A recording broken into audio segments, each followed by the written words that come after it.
That's a bad idea. That's a bad idea. Jake Paul was completely dismantled on December 19th, and Dana White was brutally proven right after the shocking fight with Anthony Joshua. One clean punch in round 6 exposed the massive gap between influencer hype and real heavyweight reality. What unfolded in Miami wasn't bravery or entertainment. It was humiliation and consequence. That moment marked the exact point when Jake Paul's boxing myth finally shattered. 6, 7, 8, 9. One moment, the Casa Center in Miami was roaring. The next, it fell into complete silence. Anthony Joshua's right hand landed in the 6th round and did far more than knock Jake Paul down. It erased the entire room in an instant. Bro, he got hit with a bomb, a right-hand bomb. When the cameras captured the exact moment it all changed. This wasn't a slip. It wasn't bad luck. And it wasn't something he could laugh off later. Just minutes before, Jake Paul had paced the ring with confidence, shoulders relaxed, soaking in the spotlight. Minutes later, medics swarmed him, his jaw shattered, his fight over, his carefully crafted narrative in ruins. That sudden, brutal shift is what made this moment hit so hard.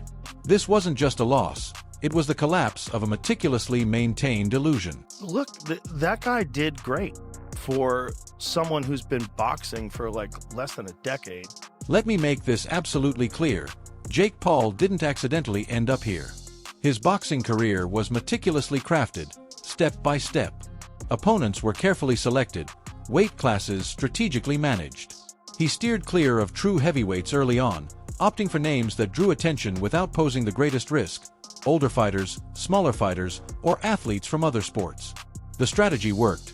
12 wins, 7 knockouts, and millions of fans convinced he was a legitimate contender. The media went along with it, influencers amplified the hype, and any critics were dismissed as jealous or bitter. Boxing is not a game. Fighting is not something you pick up and mess around with, right? If you're a fighter, if you're a boxer, if you're a mixed martial artist, right, you have to take this seriously. But that system only works as long as every variable stays under control. Jake always fought on his terms. Size mattered, weight mattered, experience gaps mattered. For a long time, those details were hidden behind highlight reels and confident performances. The real danger wasn't any single opponent. The real danger was believing that hype could carry him, that success built in controlled conditions could withstand a full-sized elite heavyweight. Anthony Joshua shattered that belief. This wasn't a crossover experiment or a novelty fight. Joshua showed up exactly as he has always been, a professional heavyweight with 26 knockouts and real consequences attached. He didn't need hype or trash talk. From the very first rounds, the gap was undeniable. Jake Paul wasn't boxing, he was surviving, clutching, grabbing, wrestling, trying to slow a fight he could never control. The speed, timing, and power were already too much, and the ending was inevitable. Counter right. There's the right hand. Jake Paul goes down again.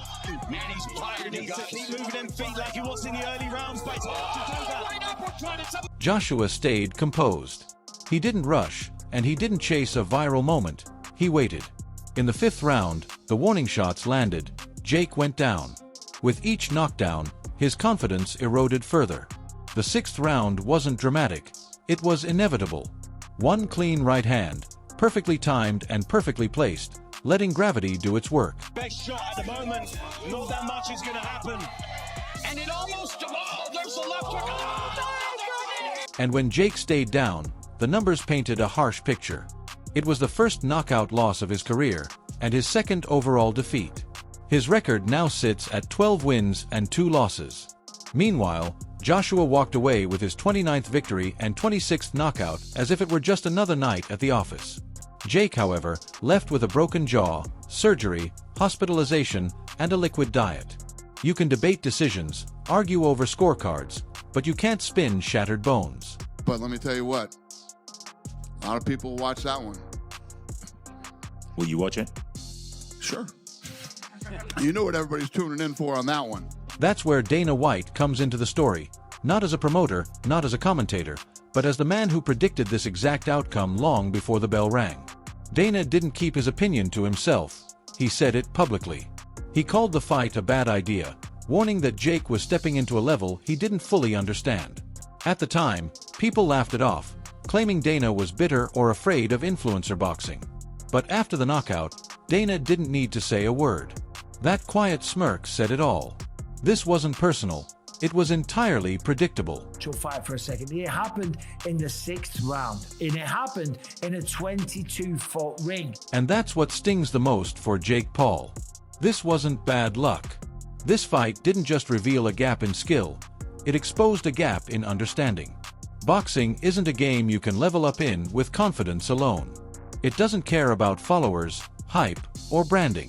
It only cares about what happens when two people step into the ring, and one of them has spent decades mastering the art of violence at the highest level. Jake Paul learned that the hard way, and so did everyone watching. He did get tired, and there was a lot of clinching, but the clinching was from Jake Paul, from him shooting, from him actually getting double underhooks. The fight didn't truly end when the referee waved it off. That's what most people miss. The bell didn't save Jake Paul. The count didn't erase the damage. The real consequences hit afterward, when the adrenaline faded and reality arrived in the form of paperwork, x-rays, and doctors who don't care about Instagram followers. A broken jaw, a hospital bed, and surgery. That's not something you can brush off in a post-fight vlog. That's your body filing a formal complaint against your ego. And overnight, the tone changed. Trash talk vanished. Tweets slowed. The same guy who used to narrate every moment of his career went silent. Because when your jaw is wired shut and you're sipping meals through a straw, confidence hits differently. This wasn't just a black eye or a bruised rib. It was a stark reminder that when you step into the ring with a real heavyweight, the consequences don't stop when the camera's cut. Influencer bravado looks impressive in press conferences. It looks a lot less impressive in a hospital gown. Right, this is a crazy shout. He lost because he was smaller. He lost because of the size difference. That contrast is what made this hit so hard. Just hours earlier, Jake was pacing, smiling, soaking up attention. Now, he was surrounded by medical staff, being briefed on recovery timelines. That's why this loss landed differently. Fans can laugh off a decision loss. They can meme a knockdown. But broken bones and surgery aren't entertainment. They're accountability, boxing's version of a receipt. Meanwhile, while Jake was dealing with doctors, Dana White was dealing with something entirely different, being right. Dana didn't jump into the conversation after the knockout. He had been warning about this fight long before the gloves even touched. He called it a bad idea publicly, bluntly stating that Jake was stepping into something beyond his level. At the time, people dismissed it. They said Dana was bitter, that he hated influencer boxing, or that he was scared of Jake's popularity. And Jake Paul couldn't do anything to him. He made a ton of money, and I know people are mad you stayed home on a Saturday night, but you didn't pay for it. Then the punch landed, and Dana didn't celebrate. He didn't rant. He didn't go on a victory tour. He simply smiled. That quiet, almost bored smirk said more than any interview ever could. Dana didn't need to say, "I told you so." The footage said it all. Years of criticism about Jake Paul's boxing legitimacy suddenly looked less like jealousy and more like foresight. This wasn't Dana defeating Jake Paul. This was reality proving Dana right, in high definition. It was symbolic. Influencer marketing collided head-on with boxing physics, and lost. And what made it sting even more was that Dana never exaggerated. He didn't hype the danger. He simply understood it. He's been around real fighters long enough to know what happens when belief outruns ability. Just box someone your own size, not a 35er, not a super heavyweight, not a two-time world champion, okay, or a gold medalist at the Olympics. Fight a cruiserweight. And that's where things begin to unravel mentally for Jake Paul, because physical healing is one thing, but psychological recovery is far tougher. After the fight, Jake admitted he wobbled. Anthony Joshua claimed he won rounds. Sure, that's human, it's the denial phase. But Jake's body language told a different story. The slow walk, the distant stare, the way he spoke without his usual sharp edge. You could feel it.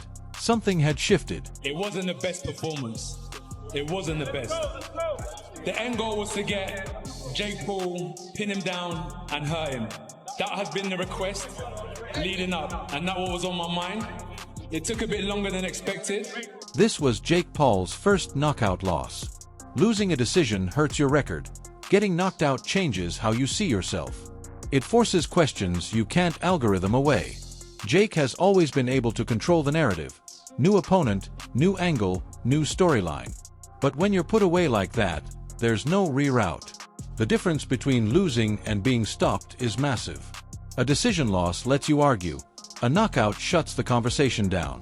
Your ego doesn't just take a hit, it fractures. Suddenly, shortcuts don't seem so clever. Suddenly, the risks feel real. Suddenly, the sport stops feeling like content and starts feeling like combat. That shift didn't just affect Jake, it rippled outward. Logan Paul felt it too. Before the fight, he was loud, confident, riding the wave like always. After the knockout, that energy vanished. The Paul brand has always been about control. Controlled chaos, controlled narratives, controlled risk. For the first time, they lost control completely. You can't edit hospital footage. You can't spin a broken jaw. You can't protect your brother from physics. That's when the spectacle becomes personal. That's the quiet fallout nobody expected. The moment when fans, promoters, and observers all had to ask, how far is too far? Because this wasn't entertainment gone wrong. This was a reality check delivered at heavyweight speed. Once that door opens, it can't be closed. Jake Paul didn't just lose a fight. He lost the illusion that the rules bend forever. And once that illusion shatters, every step forward feels heavier. I need to give this guy a systematic breakdown. I know what type of fighter he is, and I said I'm going to take his soul, and I said I'm going to see it leaving his body round after round, and when the time comes, some people are just there to get knocked out. And I said it, and that's exactly what happened. This fight quietly ended the notion of safe crossover boxing. The unspoken rule had always been clear. Influencers play around the edges, not in the deep end. Jake Paul crossed that line, and Anthony Joshua made sure no one would forget it. This wasn't hype meeting hype.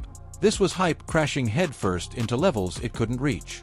Overnight, promoters grew nervous, fighters became cautious, and fans stopped laughing. Real boxers don't risk becoming the next headline just for influencer money. Jaw wired shut. Brand in question. That single knockout sent a chill through the world of crossover combat sports. For Jake, there are no easy exits left. The record is permanent. First knockout loss, second defeat, no leverage for a rematch, no moral victory. Fans are split between sympathy and "we warned you." Sponsors are scrutinizing more closely. Opponents hesitate. Credibility suddenly comes with a price. And the ultimate truth is simple. Boxing doesn't care about followers. Dana White didn't beat Jake Paul, reality did. Anthony Joshua didn't just win a fight, he enforced a boundary. This wasn't a scandal. This was gravity.